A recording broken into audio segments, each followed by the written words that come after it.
Yo, we back, man. We back with another one. Again, hey, look, you're trying to, Back you with know, another one. at a different location. I told you we might literally be somewhere different every time you see us. I don't know, but it's your boy Jufa too, It's your boy Look. and we here with a very special guest, man. Our very own, our brother David DeJulius. You know what I'm saying? Family on the show. Yeah, So, like I said, like we told you, Dave, everybody give their own background to the people. Yeah. Or who Dave is, or who's David DeJulius. Sure, when I describe myself, I'm just dude that hoop and using basketball to try to be on this journey for real. Just a kid from Detroit trying to, inspire some people in life, trying to just get up each and every day and just do what we love to do. That's about it. So taking it all the way back, so like you said, you're from the east side of Detroit. So what you from? You from 7 Mile east side of Detroit, right? I was born 6 Mile Davidson, but Really? Yeah. My baby. Okay. No, real life. Yeah, my baby. Oh, okay. Yeah, No, like Dude, you got a little excited like a big ass kid over there. no, that's what I see. All right, you bring. I was. Born I was 6 Mile Davidson though, right off. okay, We get that, okay, we get that for sure. okay, We I get got that you, for I got sure. you, But I no, got I'm literally right there. I told you right there off Davidson Freeway. Yeah, I got you. Buddies, I grew up at Lasky. Yeah. You know what I'm saying? Jane Field. Yeah. God, come on, gang. I got First you. started hooping at Lasky. That's what I was working. No at cap. that That's day. where it started at for Yeah, you. that's where it started at. I did not know that, huh? We breed all killers. So you another Lasky You baby. feel me? I didn't think about it. Me, him, Maury. Like it's been some crazy. Oh, whoa. Damn, no, that's what's up, bro. Yeah, So you started. You say so that's where you was born and raised on. So you said 6 Mile and Davidson. Well, I was born somewhat raised, but I kind of been all around. I Okay. lived on Warren and Connors before. Yeah, it was. So where the hoop journey necessarily started at? So you say we started at Lasky. So how old was you when you picked that up? I was probably about 4 or 5. That's when I started with my dad. We were just doing the dribbling, move up and down the court. Then I played for my first team, Lipke Recreation Center. Yeah, all right, so y'all said Marlon Van Dyke. We connected. Yeah, I don't know. And then it kind of just started from there. Yeah. Okay. So it's the myth that we hear. You feel me? You ain't play basketball. I mean, no, like school ball up until 9th grade. Yeah. Like what was the recipe or the science? Like what was that? Like obviously I know that's Pop's doing, but like what was that? Like Yeah, my dad kind of orchestrated that. It was just we were just more so just playing the long game. I mean, at times, like, you want to put on for, like, the kids. Like, you in 6th, 7th grade, you want to, you know what I'm saying, put on for your people. But it was just about just the long-term development. We was, like, we haven't practiced 2 days a week. Maybe the talent level not where we wanted to be. So instead of having 2 days a week in practice and then a game on a weekend, that's 3 days a week. We just in the lab training. So we just kind of just did the math there. And it was like it was just better to get closer towards the 10,000 hours rule. He made me read the Malcolm Gladwin book around that time. Yeah. so you read the $10 book when you was in 6th grade? Yeah, around that time. Yeah. Pops asked you school word. That's saying like you wired different, like to even like. No, in fact, it's crazy that you say that because I remember before I even met you, we used this when we like in elementary 6th grade. Ed used to always come back to school. He's like, man, I got this little nigga named Dave, bro. He's like, I know we playing against Cass and all them, but I'm telling you, like, bro, Dave might be the coldest nigga I done seen. Yeah. We like, damn, who was you talking about, bro? Because we piled, we playing in school league. We like, bro, who was you talking about? We don't never see Dave. And then I remember Summer League. I'll never forget. This dude coming in as an 8th grader. This one we playing against first. I say this all the time. First impression is everything. We playing against Romulus. They got a squad. 8th grader, first game, 30 points. I said, oh, that's David DeJulius. I say hello. I said, okay. And I think you might have hit the game winner that game. Hey. That's crazy. So I was like, okay. Oh, that's when we went out. Yeah. To Oh no. Yeah. Oh yeah. I was It's funny because Ed, look. He said, I told y'all. Hey, we just went about our day. Like, let's go about our I day. told y'all this is what he do. Damn, no, I want to get back to like, cause I just remember me being, you feel me, 6th, 5th grade. Like, I wanted to play like all the time. Now obviously Pops made me train like more, and the only time I could play if like I played up, but I played in school ball though. Like how was that for you though as a kid? Like did you know what you was doing like as a kid mentally, or was you just going with the flow? Like was you used to fight Pops on that? Like no, not at all. I kind of always was kind of embodied that mindset. I think it was one time I was maybe in like 3rd grade, and my phone, I had like a little bitty phone. It was in the house, and my dad was calling like the train. I didn't see it. I was kind of out playing with some friends on the block, and I was at my mom's house, and he pulled up. He was like, "I know it's Sunday, but like, if you want to be different, then you gotta do different things.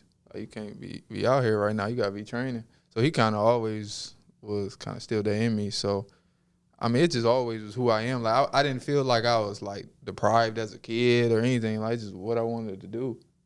I was always that kid that just wanted to be in the gym, just wanted to grow as a basketball player. So you knew out the gate from the jump, like, you loved basketball. Yeah, like, you didn't take you to, like, play other sports and all. Like, you just knew, like, I love basketball. This is my thing. That was it. Yeah, my mama got me the Fisher Price room when I was 4, and it was say after that, say this me. I'm knowing about them. It was over. Like, it was always just what I wanted to do. Yeah. And then Big Dave, he was hooping too. Yeah. I always hear about the OGs talking about it. He said he was a heck of a player. Yeah. I remember one time I was in like 7th grade, and one of his dudes he was like, "You good, but you ain't as good as your pops for real." And I took that to heart. But yeah, I say that to say, yeah, Pops for sure was a legit player. Yeah. Damn. So going into 8th, where did you go in middle school? I went to Harper Woods for 8th grade. Okay, so didn't play. So did you know you was going to DEPSA the whole time? It's crazy. When did we play? Well, that was in August. Yeah. I still didn't know I was going there yet. I was filling it out. Me and my pops, we was just like, we gonna play with certain teams, and then we just gonna see how the summer league go. And I guess when you're that good, you could do that. Like you could pick. Is that free agent at the moment? Yeah, you know what I'm saying. In the 8th grade, goddamn. I was always supposed to go to Persian. So was supposed to go to the Persian. I mean, this guy who I look up, Keith Applin, was always the player I looked up to. Do your homework. I was practicing. Keith Applin was there. They had me in the drills at like 4th, 5th grade. And then Coach Canada, he decided to take a different route and start training pros. So like, then I had to look for a different option. But it was always in the cards for me to go to Persian. So once Dub left, you weren't rocking with. Well, you weren't rocking with why? You weren't feeling the Waddell train? You weren't just feeling purged? Or you was just like, no, this is who this is who I've been with. Like, nah, it's kind of. It was just Coach. You know what I'm saying? I don't know if he getting the credit he deserved out there. Coach Canada was such a heck of a like coach and a person. Like, he was so militant. Like, I just always wanted to play for him. And then when he decided to, you know what I'm saying, take a different route, I just didn't get that same feeling no more. So how DEPSA come? How Bo comes? Was that the family ties, or how that happened? Shoot, he was like, you could play most of the game for real. That was real.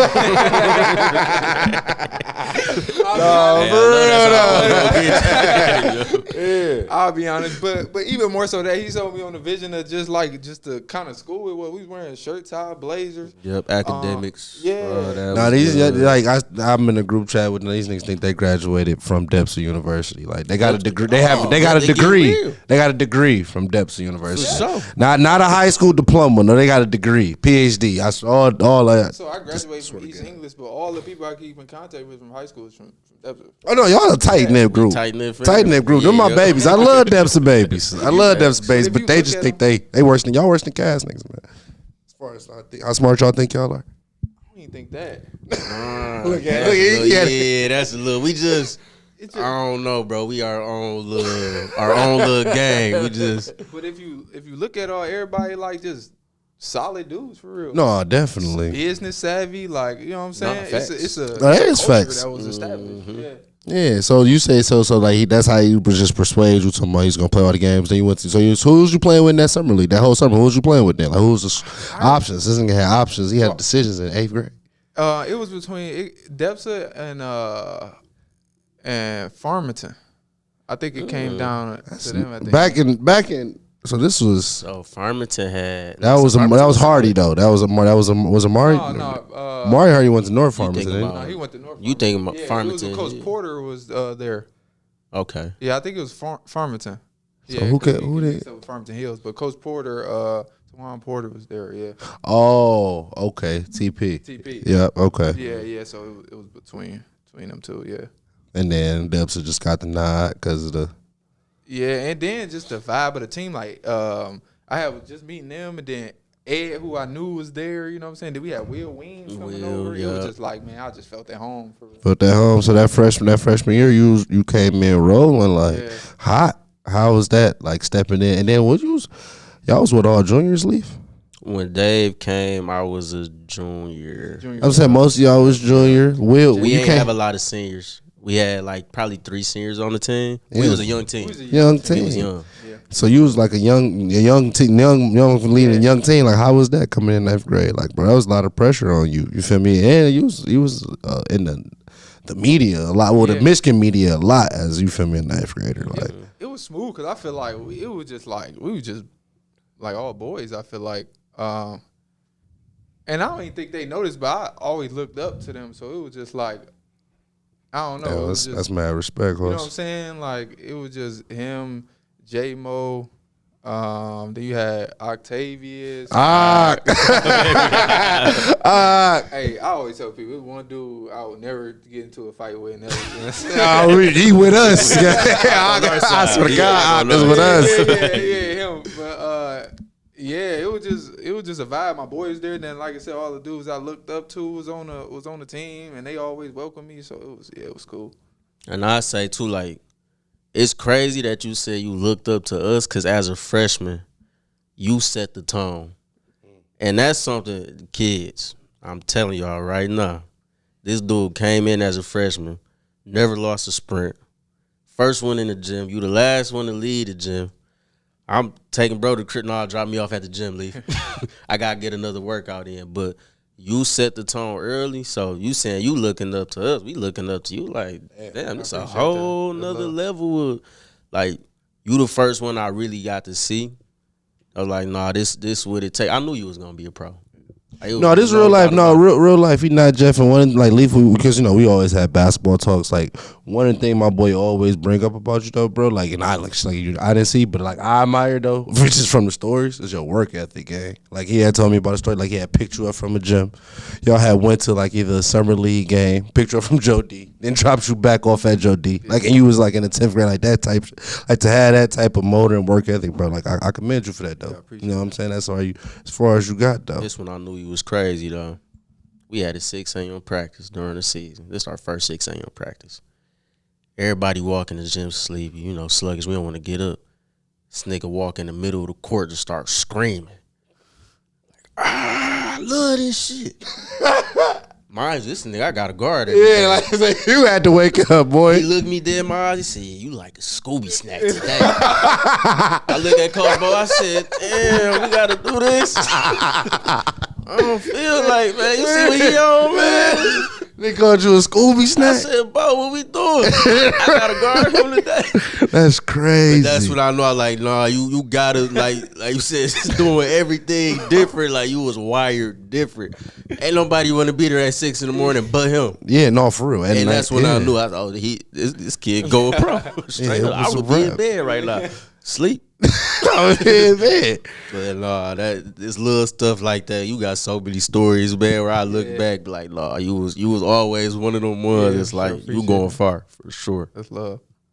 That's love. So then too, just give us something that, you know, you was at depths of your first 2 years, and then you finished off at East English, but like, what's something big that you learned along the way during that process of preparing you for that college level, just transitioning into that? Like Just as far as like high school. Whether it's high school. So whether it was like a mindset shift or physicality thing where you feel like, oh, I gotta work on this, get better at this. Like, what was it for you that like, all right, this is what I gotta do to get to that next level? I just knew. I don't think I was thinking in terms right now. I treat the work like it's science. Like everything is like detailed. But at the time, it wasn't even as detailed. It was just about I knew I had to put in like work. I knew, you know what I'm saying? Yeah. I was always aware that I'm not 6'10". I'm a 6-foot guard on a good day, and I had to outwork everyone. You know what I'm saying? So that was really just the mindset going in. Because I was like, you know, some dudes can just, and I'm always jealous of them guys. Some dudes can just wake up out of bed and just perform. Turn like, it on. You know what I'm saying? Like we all know them dudes. Like, bro, you don't get up extra shots. You don't do nothing. You don't. You come in. You just, you know what I'm saying? Me, I had to always put in that work, and I knew that. So it was really just more so about just being like psychotic, I guess, about the work. Yeah. Yeah. So. Damn, to even transition. So, going back to the high school though, so you spent the 2 years at Depsa, right? So y'all won the regionals, Yeah, lost the regional regionals. championship. And then y'all lost to Persian. Damn, that had to hurt. That one hurt. Yeah, you lost it. You feel me? Then, what made you? Why you leave Depsa? I just the people that was all in my circle. And I knew where I wanted to go. I just knew the pieces, like not players wise, but just the system in place, like coaches and everything of that nature. It was just in place for me to take that step. And I was entering my junior year, like I ain't talked to no colleges, and I knew I was physically capable of playing at a high major. And then I went at like an open gym in East English, and then I had like 10 college coaches reach out after that, and I just knew, like, you know what I'm saying, it was just kind of a better situation. Now, I do got a couple questions about the East English move. One, was you really sick the first return when you were supposed to go back to Depsa when you didn't play? What's the real? Oh, yeah, I want to know. No, I really want to know the real. Well, what happened? Why we ain't played the return? Because the second game, East English, I think we should get ass triple double. I think that was it. So, but the first game was Why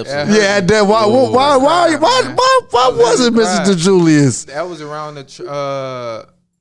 G went stupid that game. Though. I mean, oh my God. Yeah, I remember like little Greg with that. But that was just around. But what happened? Transfer. I think some people had called in on us. So yeah, I had to kind of sit that game out till we got all the paperwork, and it just so happened to be that. Oh, you scheduled to play? You was like it was. Yeah. Oh, okay. Yeah. So we had to do all that. Somebody called in, anonymous. Oh, you was gonna tweak too. Yeah, I'm already knowing. See this crazy, but no, like your story didn't be like a league story. Like we had to get this out because I remember looking on Twitter. It was like nigga Dave Duck Smoke. He said he had a stomach flu. This. I remember I'm at a different school looking like damn. I want to see what little bro about to go back to Depsa and do. You feel me? It was a whole thing. Why you shut out? Like why you ain't play? Like that's. Yeah, I was hurt. That's the real story. Like senior, we played them. I was excited. Yeah, I was thinking about that last year for sure. Damn. And Depsa is a very underrated environment. No, it's so closed in. It's jumping in there. You know what I'm saying? It's closed. Some of the hypest games in the city is at Depsa, hands down. I'm playing at Depsa, and I'll go over to Coach Bo. I said, Coach, I missed it. I just missed the environment. He said, I can tell. Yeah. Damn. Yeah. So that is, and then the second, honestly, dude. I mean, well, not obviously in the long run, but when you was in the 12th grade, you feel me? Y'all didn't have the East English, like you didn't have much like success winning. You know what I'm saying? Yeah. Far, they ended up winning the state that senior year. Like, how did that shit like affect you? Did it sit down and you like, damn, that's because I mean y'all was gonna win with you regardless. Like you probably the one that your junior year. Yeah. You know what I'm saying? No offense to little PJ, but y'all the one your junior year. No. You know what I mean? So it's like, how did that? Like, damn, knowing you a winner too, though. You know what I mean? Yeah, I had to learn how to win first of all. But at that time, I was just worried about getting to Michigan. I honestly wasn't even So you ain't give. I ain't really care. Nah, yeah, but thinking back on it, because I wanted like a title or something. Looking yeah, back, on your resume, but PSA, at that time though, I'm just thinking about preparing myself to be at Michigan for real. So I wouldn't even look at it like that at the time. I guess, yeah. And it's crazy how I remember like you manifested that for real. Yeah. We used to ask you as a freshman, like, where you going to play school? I'm going to Michigan. Yeah. And for you to say your junior year, you ain't had no college coach contact you until that open gym. You called it out. You was like, nah, bro, I'm going to play at Michigan. Yeah. Paul, kid, we just had the Davis twins on here. They about to go to Georgia. Like I just want to say, like, how manifestation is real, how your tongue is real. They about to go to Georgia, and their mama told them like, just manifest. Like if you can't get in the gym, manifest you making shots. Like close your eyes and get shots up in your head. I'm so glad. You feel me? Like that's, I'm glad I said. you know, that like it's just crazy. You know what I'm saying? I just want to tell them like what you say, what you think, like what you feel in yourself, like all that vibration, like that is real though. Like bro just said he was in the 9th grade. You feel me? All his big bros asking where you going. Like, you know what I'm saying? It's crazy because every 9th grader, everybody was D1 this, D1 Jew, D1 Leaf, and the Riot Wool. Yeah. And then you going, because by that 10th grade, you ain't even got to look. You damn, that shit killed. Yo, real life, a nigga spirit killed. Like, damn, all right, what did D2 look like? And they look like, then you ain't got shit. You said you ain't get shit by your junior year. Yeah. Nigga said, I'm still going to Michigan. Yeah. And playing as a freshman at Michigan, you know what I mean? Like not a walk-on Scott, like playing, like that's tough to be a 6-foot guard from Detroit. Like, you know what I'm saying, bro? So one, like I commend you, congratulations for that, brother. But two, like that's just goes to show, like no kids, like y'all gotta, not even kids, people. Shit, you gotta speak that shit. And you gotta believe it though, bro. That's one thing we big on this show, like really, like believing in yourself and speaking life into yourself, because that's what you spoke into that. Yeah, the mind, body, soul, spirit, all connected for real. Like, that's why we was talking about. I do that. If something happened where I can't get in the gym, I literally close my eyes and just picture myself going through that whole workout. Like, you know what I'm saying? But like, that's great. Like what? But that's after I understand how powerful the mind and the central nervous system is. Like, you know what I'm saying? Like that's why now a lot of my workouts I work out barefoot, because to get the nerves in the bottom of the foot connected to the brain for real. But like it's all one chain for real. Nigga, what? I was up on that in high school. It was just all. No, I'm just saying like this right now. You say working out bare like that's like so. Oh, you working out like without your socks or without socks? Because I know some people work with they socks, but no, you take. I lift without my shoes and socks most of the time. But yeah, work out a lot too. Before we get back to the college, what is that? Where you pick that up for? What was the point of that? Just research for real, and I started grounding. Went to Michigan. Grounding, just walking on earth, getting that energy for real. And I was kind of receptive of. Oh, that's the shit you were telling me last summer about. To start doing. I was never doing it. Yeah, I remember. And we was at pickup. Yeah, he was telling me. I'm like, boy, you stupid as hell. Work on like he like, come on, we just be out in the parking lot. He's like, come on, let's just walk down. I'm like, boy, what the fuck? Yeah, you get connected. I'm in the gym. Catch Get that good energy. Remember, catch me in the lab. God damn it, we're not doing that. But okay, still not doing it. But okay, still not doing it. But so when you got to Michigan, brother, how was that transition like? I know, like, because every freshman, I know that shit was different. Like, that shit was that's what I'm saying. I tell every freshman, all my little homies, like, the biggest thing for me, like, when I stepped on, because I stepped on the JUCO camp, like, bro, like, my first day, I only had 4 classes, but it felt like, damn, okay, so, bro, everything was fast. Man. Everything, it's just like, bro, like, I ain't gonna lie, like, Dukes, thank God I was here. My mom's pulled up my first day of college, nigga. And I just sat in the van with her. We ain't say shit. I just was like, oh my, this is before practice. And we gotta go run the mile. You know what I'm saying? You had to run the mile. I'm like, dog, this shit was just racing. Like, how was that transition, gang? And you at Michigan though. Yeah. You ain't that. You know what I'm saying? That's top 10 school. That's like, tough curriculum. That's what I'm saying. Like that transition. That's why I want to know from not even the basketball. I'm talking about like that transition, just going into. Yeah, it was tough. I mean, like just having to come in sometimes from road games at 2-3 a.m. and be at class at 8 a.m., stuff like that. I mean, that was mainly adjustment, like the school aspect. It was so many resources, like to learn and have tutors, that it wasn't tough for the school standpoint. The basketball was tough. I mean, Coach Beeline, like playing for him, it's like a class in itself. Speak on that. Like people look at his offense like it's so many terminologies, and he used different animals for a lion, a bear. It's just, you know what I'm saying? It's different. Everything is like got a name to it. He was so meticulous and like the way he coached you and he wanted his players to be. So it was just more so that, because before I was just, you got to think, it's like I was wired to just kill. But now I'm getting fed all this information, and you also got to be that killer, but mix it in with all the information that's been given to you. So that was kind of a very tough adjustment for real. Yeah. What was so speaking to somebody coming from, you know what I'm saying, where we come from, how we just wired to kill, what would you tell them, okay, before you get to this adjustment that they didn't tell you, that somebody that's, because I know, I mean, you had everybody in your ear, but it's just like, it's not, okay, like, everybody telling me the same thing, but this is what they should have, like, said it like this, so I honestly, this is what you mean by, this is what you need to be prepared for. Like, what would you tell them going into that? Like, that's just wired to kill wired, but now you got to go download and reprogram a different. For sure.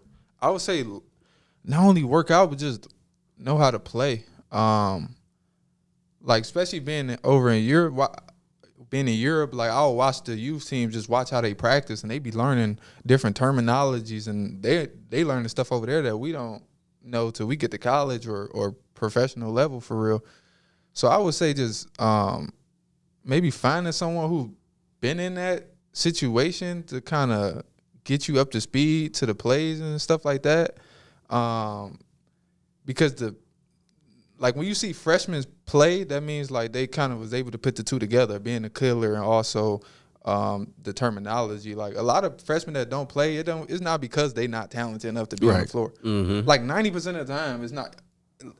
The freshman might be better than the dude in front of him, but he just don't know the terminology. They don't get the system. It's a real system. Yeah, so in phase one, it's getting the system, but the biggest phase is being you within that system. So yeah. It took you a minute to find that though, bro. Like, you know, sitting down watching that, like rooting for, like, damn, this, like, how did you find that? And because it probably was, you probably started getting going, probably would say like the end of your freshman, going into probably like really your middle of your probably like honestly like the middle of your sophomore year. So it took you about a year and a half to really download it and still kill. I remember you had a good game against Michigan State, and you know what I'm saying, your shit was rolling, like. But like how did you do that, for one? And then like how tough was that though, bro? Like dealing with that coming from the ball been in your hands since you was 3. Yeah, it was tough. Yeah, that first season, I struggled a lot. And looking back, like I wanted to play, but I wasn't ready yet. But that summer, I remember us getting back from when we lost in the Sweet 16 to Texas Tech, and I remember just getting in the gym right away. And like I didn't go home, like I didn't come to Detroit. I stayed in Ann Arbor the whole offseason. Yeah, I heard a lot of them do that. I heard like Karras did that. Yeah. Mentioning like that championship run. A lot of Michigan players do that. Yeah. Like I heard that. Yeah, so and I just stayed and we had another coach come in, but I just worked my tail off. I was like, man, I'm not sitting on the bench again, because that was tough for real. So it really was just about the work for real, just not going home. Mentally hot. My bad. I was about to just to like piggying back on what you said. I want a lot of kids to understand too, like, you would feel like your lowest moment could be your low, but like looking back at it in hindsight, like just what you learned from that and what that turn you into, like what that breeze you into, like. So just because you down, like we always say, never get too high, never get too low, learn how to remain steady. Facts. But just looking back, like we all got those stints, like played college basketball, we had there, like mine was as a freshman too. I'm like, damn, I'm probably the most talented dude on the team. Why I'm not playing? Like you said, learning that system, learning that, especially coming from Detroit. You know, we got that mentality. Like, you know how we is, man. We grew up playing outside. We compete. We kill. Sometimes we don't know how to turn that off and find that balance, because it does have to be a balance.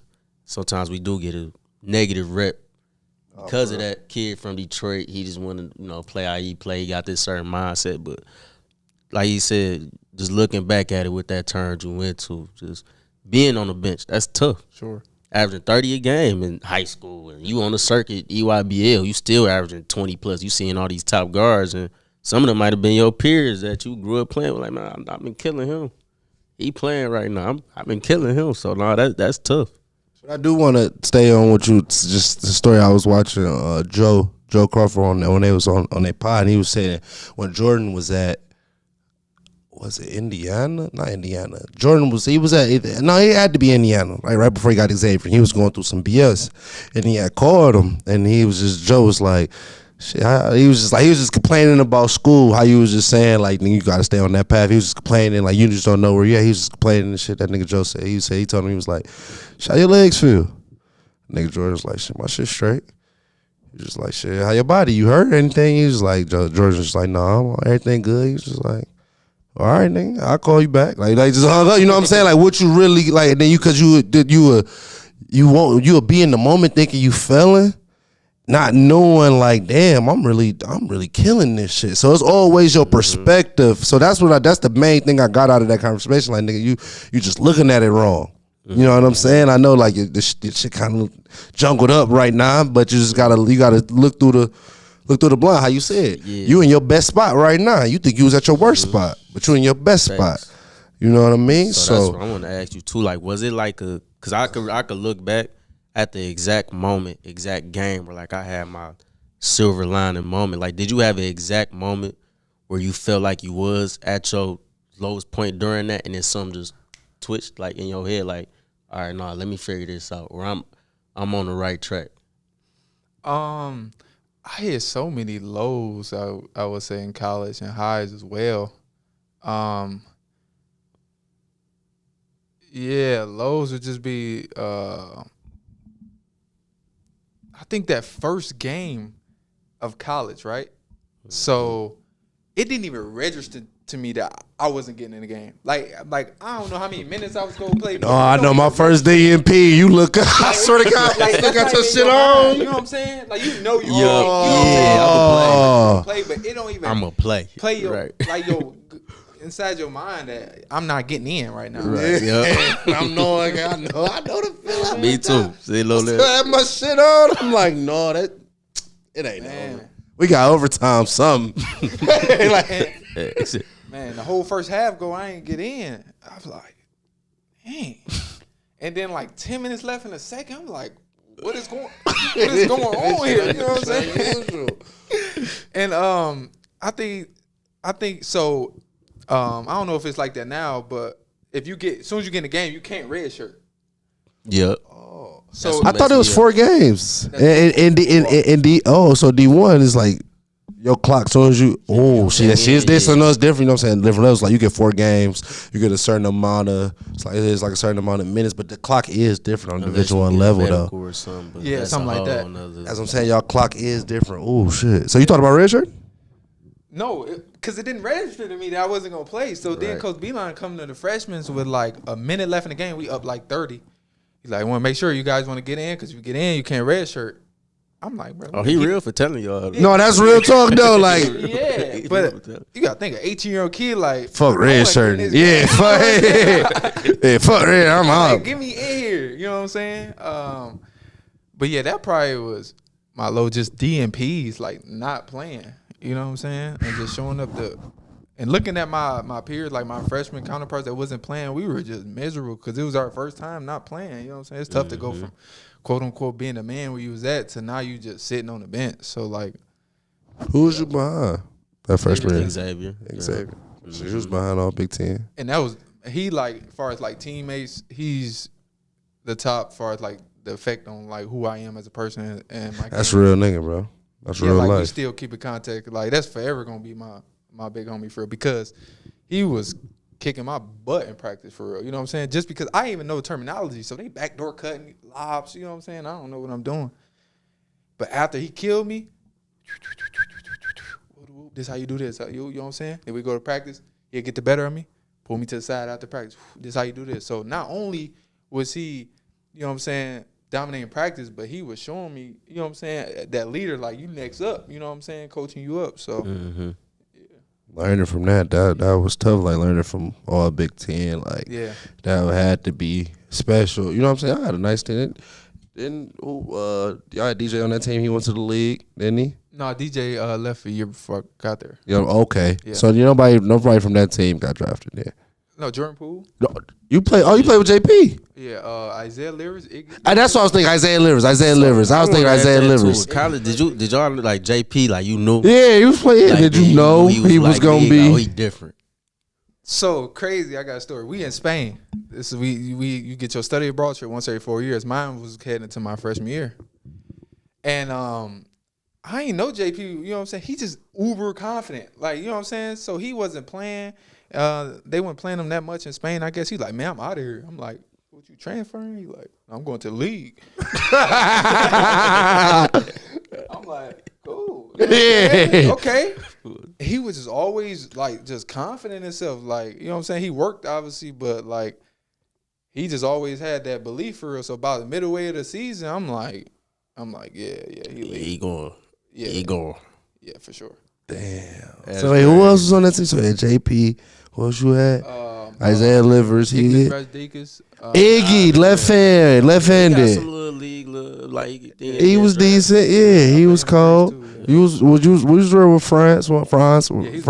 Second year. Oh, we got. Oh man, y'all hurt me. Y'all owe me a couple $, bro. That Elite 8 game. Hell yeah. You feel me? 100. That was the year you lost. The year you left. His freshman year. Oh, okay. The Hunter Dickinson, you feel me? He couldn't make it. I ain't gonna speak on your boy Hunter. Even just going into like, I want to ask you. I want to know all these players you done played against and you seen like, who was probably the toughest dude you ran across, or the dude you seen like this the coldest nigga I probably ever seen. Like on my team. Inside this written line, all right, I say on your team, I'm gonna give you a tough one. That's gonna be hard. On your team, and then just who you matched up against, you got to see up close. Like, oh, he the one. This in college, you asking them, or period? Period. Damn, that's tough. Yeah, you seen a lot of basketball. That's why I on my team, I would probably say Xavier, just because that was my matchup every day. Other team, saying the best would be tough, but the hardest was Peyton Pritchard. We were just talking about Pete Pritchard. He was vicious at Oregon.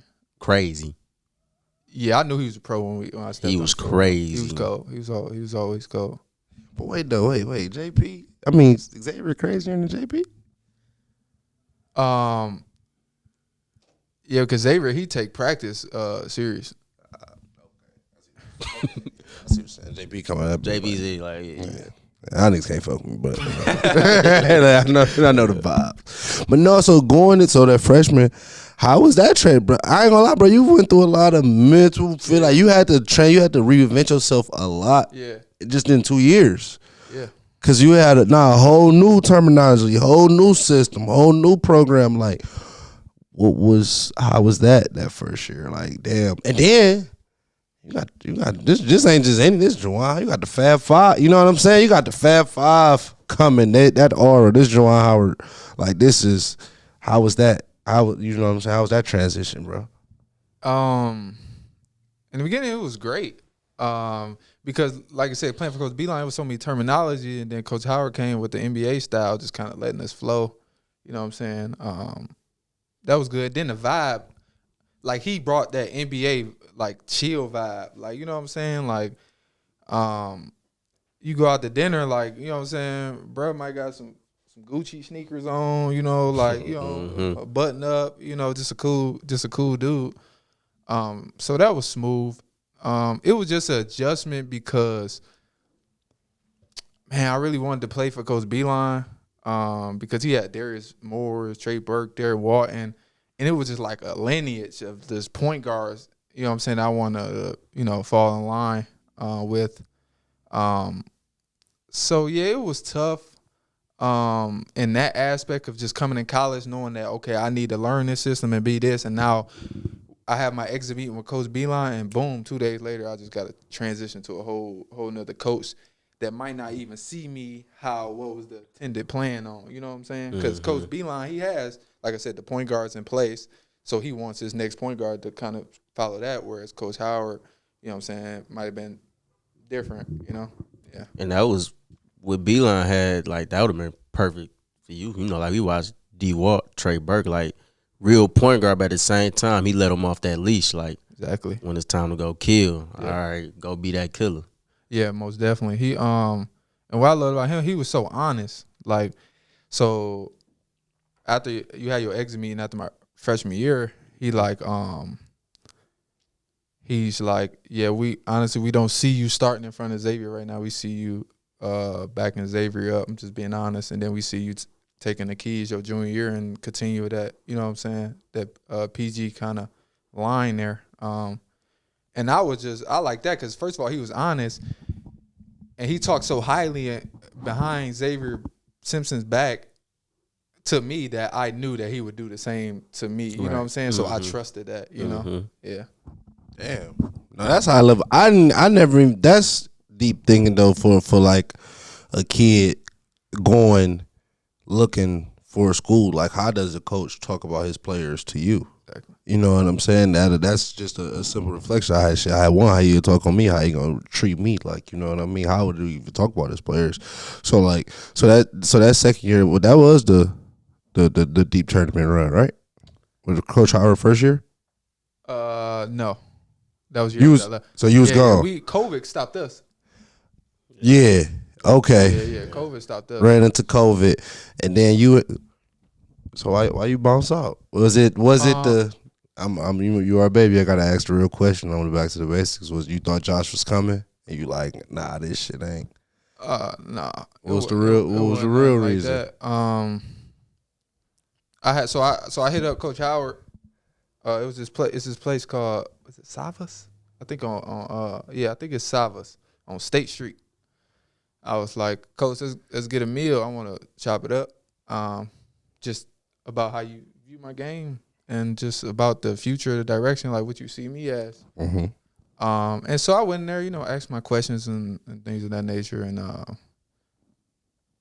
I think it was just a little different, like how he viewed my game versus how I view my own game. And with Beeline seeing you as? With Coach Beeline seeing and me what as. you had okay.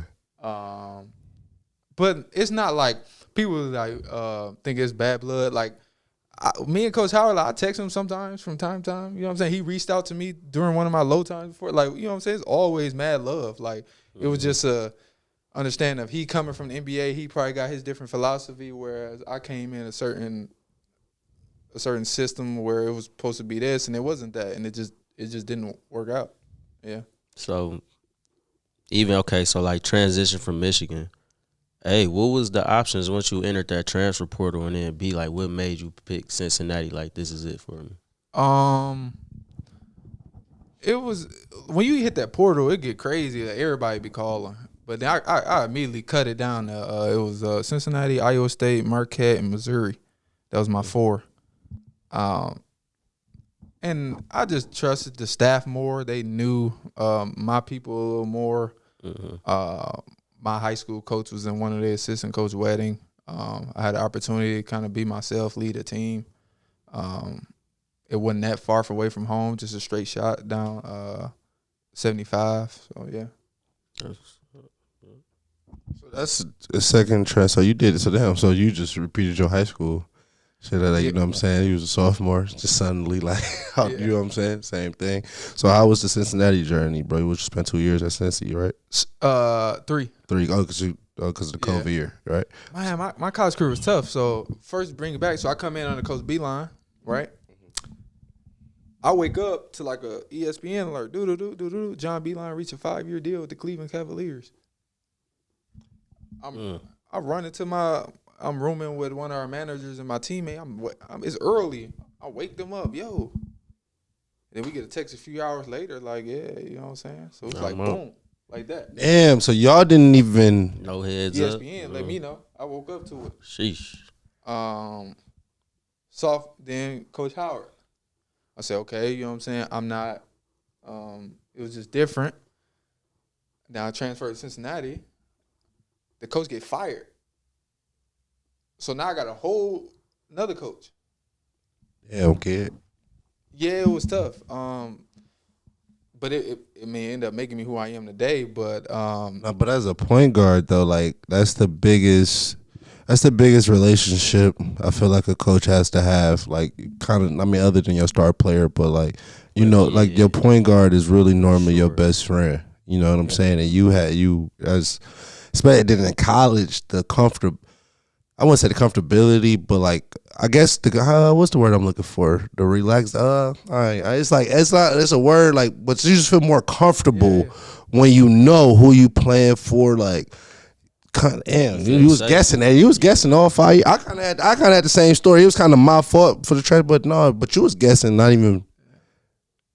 Damn, nigga had 5. So you have what? 3 coaches in 3 years? 4 coaches. 5 years. Yeah, but ended up working out how it was supposed to be because the Coach Wes Miller, who I had for 2 years, like my mentor now, like we tight. And it was the best thing to happen for me.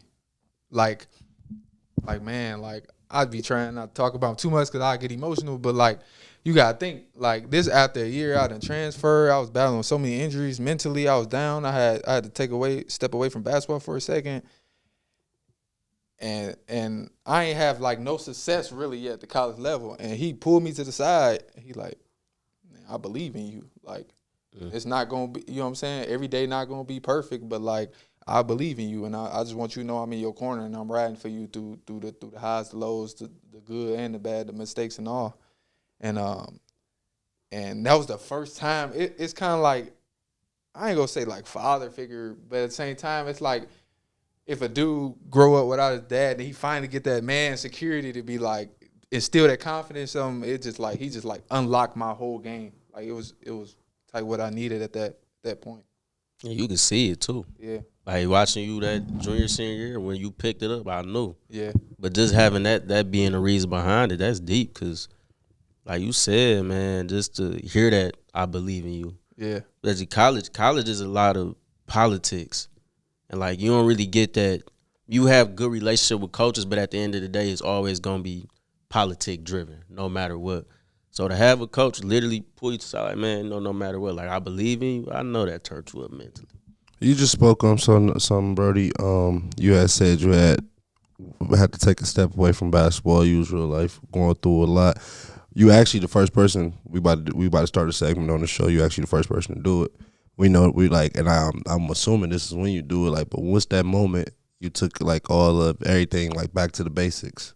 You know what I'm saying? Like you were so high. Like when did you? All right, I had to take it back to the basics and real life get back to you. What was that? Like how did one? I got 3 questions. Like when was it? How did you do it? And like how did you feel after? Yeah. So I was just talking to one of my mentors about this. Looking back, it all changed as soon as I committed to Michigan, looking back. Because now it was always about my journey. And then it got to being dudes seeing me like, yeah, you're going to go to the league in year 2, you know what I'm saying? And then people asked me, it started to be about, yeah, I'm just trying to get to the NBA, you know what I'm saying? It changed from me wanting to be on my own personal journey and just continue to get better every day to, yeah, I want to get to the NBA. And looking back, it didn't even move me. It was just kind of the thing to say. And I had so many people, you know what I'm saying, in my ear, that it just became more so about other people's journey for real. And it was one of those things that kind of just built up and just kind of got to a point. And I knew it, and I knew who I was as a person. I knew, I won't get into details, everything that was into that, but I knew I needed to internally solve some things. So I took a step back from the game and got back on my personal journey. And what that looked like was, first of all, getting connected with God and my faith.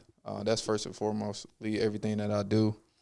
And then taking a look at the people that was around me and seeing who was genuine and who was just meant for me. You know what I'm saying? Just because some people, you know what I'm saying, everyone not meant for you. You know what I'm saying? It ain't that they mean bad intentions. It's just who I am as a person. I needed to have a certain level of people around me. So that's what it kind of boiled down to. And it wasn't easy at all. Like, it was like a 3-year thing. I was just about to ask about how long was that process, Hoss? I was just about to ask that. It was 3 years. I thought it was 2, because it's tough. I thought it was 2, but I'm now to the point where I'm finally result, you know what I'm saying, over or whatever. I thought it was last year, but I got to the Pistons. I had an interview. I had to work out with the Pistons, and they interview you. So I go in with my shirt, my tie, and you know what I'm saying, they a multi-billion-dollar corporation, so they know everything. So they asking me all about this, and I mean every personal question you can think of.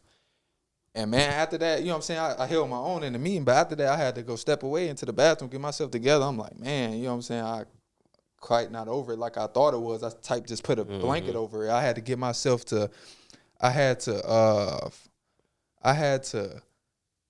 what's the word for it? I had to forgive myself for how I went about that and how I treated myself, and forgive myself, to give myself that grace to know that I was just growing, you know what I'm saying? Because I felt like I did myself so wrong, and I've just been off my journey, and I felt like so disconnected with God and my family and who I was as a person. Like, I wasn't calling my family. I was just so driven on this, and holistically, I just was not in line with myself. That's deep. And it's crazy that you saying that, because going through the same thing, like, this just hit me the other day. Like, I be like always going through that spiritual journey, but a lot of people get their passion confused with their purpose, and it's two different things. And a lot of people could be so driven and focused on their passion that they lose sight of their purpose. And it's the most simple things in life, like you said, God, family, stuff. When the passion not there, when that fire start burning, your purpose is you still gonna have these people right here. And like the fact that you said it, that's something that I'm continuing to learn myself. You know how we are, like, we so goal oriented, we could be so caught up on the mission.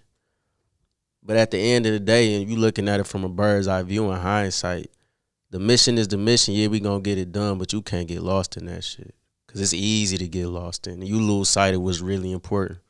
So the fact that you just said that, and that's just know too, like, that's a never ending journey. Yeah, facts. That's what Never bro always tell me about. I was going through like some sound, I don't know, but like similar last year, going through that shit, and it was like, no, it's like you're gonna feel like you over a gang, but like, nah, that shit through life. You know what I'm saying? You know, leave our pastor and shit. So you feel me? Yeah, no, real shit though. You know, but like in that 3 years though, brother, you was still hooper. Like, how you play through that? Like, you know what I'm saying? Like, still, you say you just got over it this year. You know what I'm saying? So I like mentally every day waking up still trying to be David DeJulius, keep the smile on your face, shit, suit up. You know what I'm saying? Then you division highest, you know what I'm saying, highest conference to play in college. You know what I'm saying? Like, how you get through that game? Yeah. And when I say like it took me a while to get through it, like I don't say like far as like just the way I was feeling, more so just about like it's stages. It's the stage of, man, I'm at rock bottom. Mm-hmm. It's the stage of getting yourself back up. Because at first you drowning. You know what I'm saying? Mm-hmm. And then you just got to get your mouth out of the water and just breathe a little bit. That's a different stage. And then you just kind of keep, you know what I'm saying, getting out of that. But I was in a stage of, I felt like I owed myself so much that I was just like cut everybody off, and I was just so tunnel vision. And that's a stage in itself. Like, you know what I'm saying? That's part of the process. That's part of the process. That nigga went into mama mode. Yeah. Nah, for real. And I knew who I was as a person. I'm such a people person. Like, I knew it was another stage I had to get out of.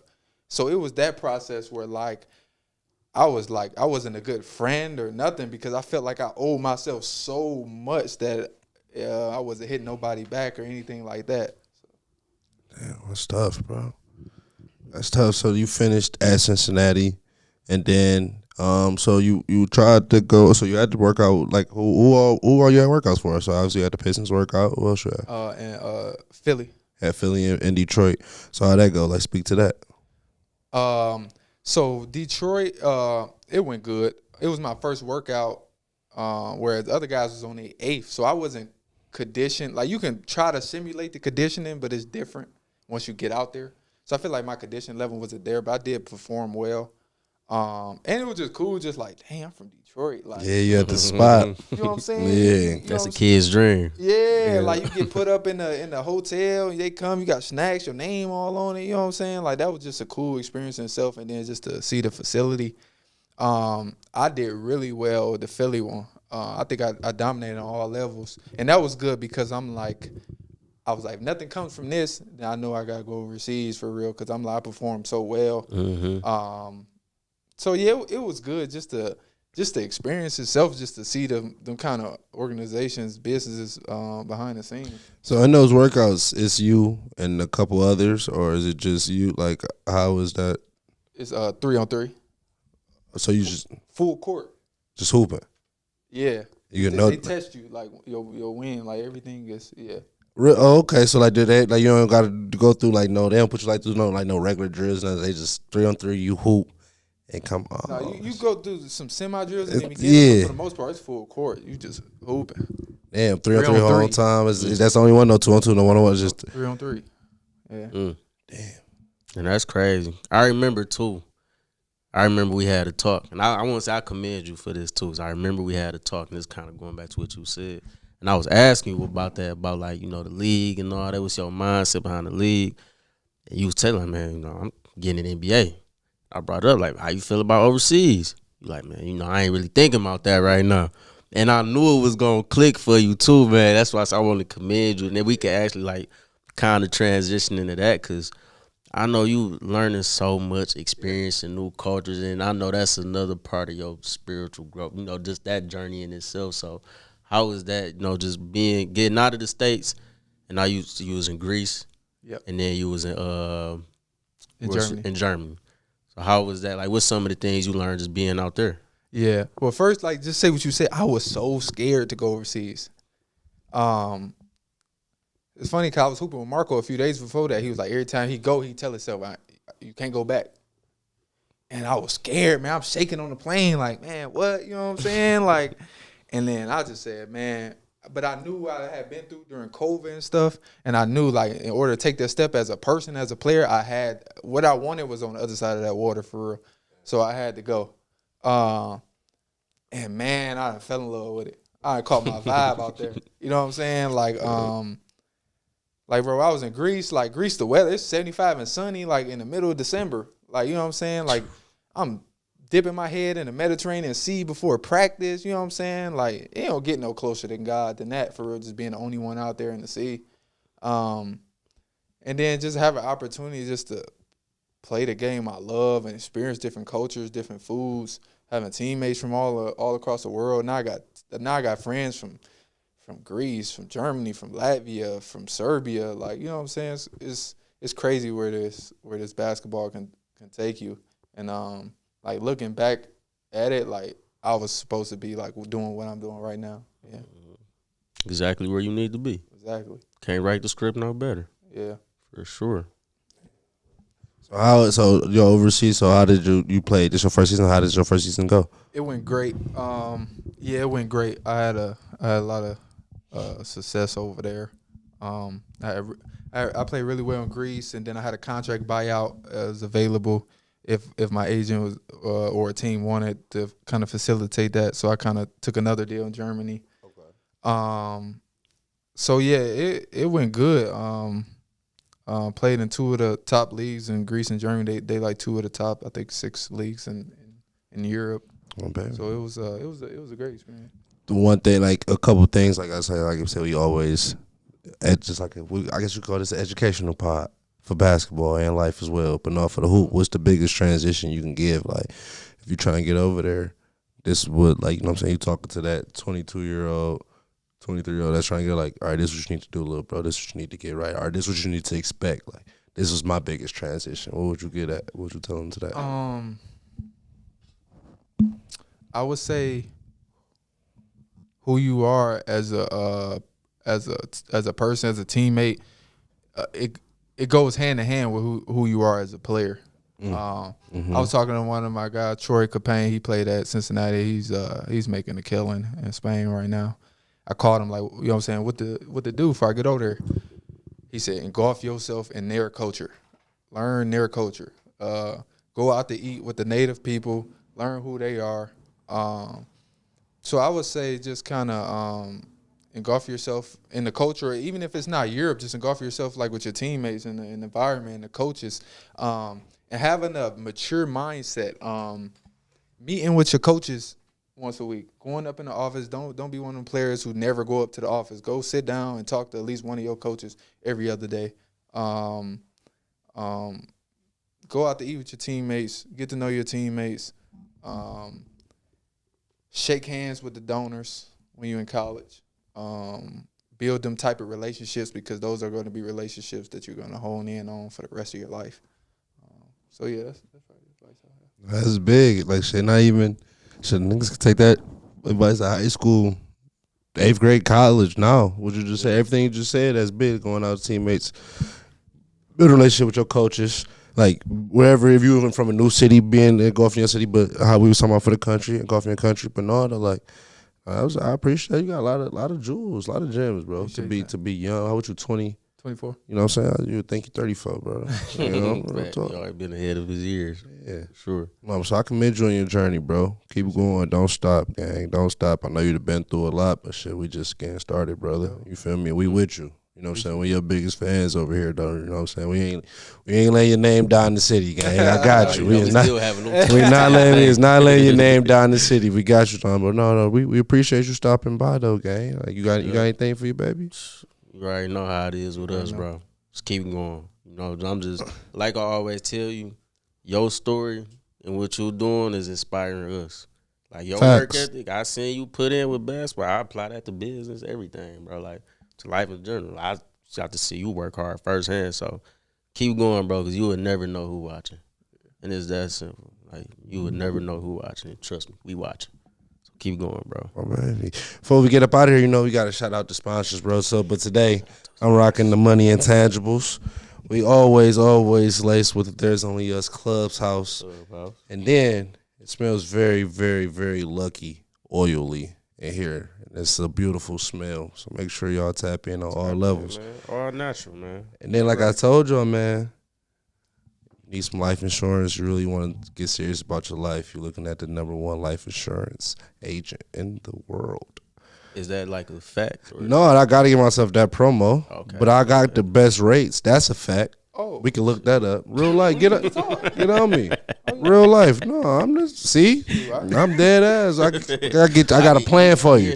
I got my life insurance. No cap, my baby got and Mike got it. And mom's about to get something. So I got to get the whole family laced. I get you the best deal. I always say, like, I would hate for like something to happen to me while I'm trying to build for my family. So for sure, yeah. Oh, it's a wealth game too. Yeah. Something happen to me, I want to make sure they good. This is a Michigan student saying this. Get you some life insurance. You feel me? We out. It's your boy Drew for 2. It's your boy, look, man. You know? Who are you? It's Dave. It's back to the basics, man. We out.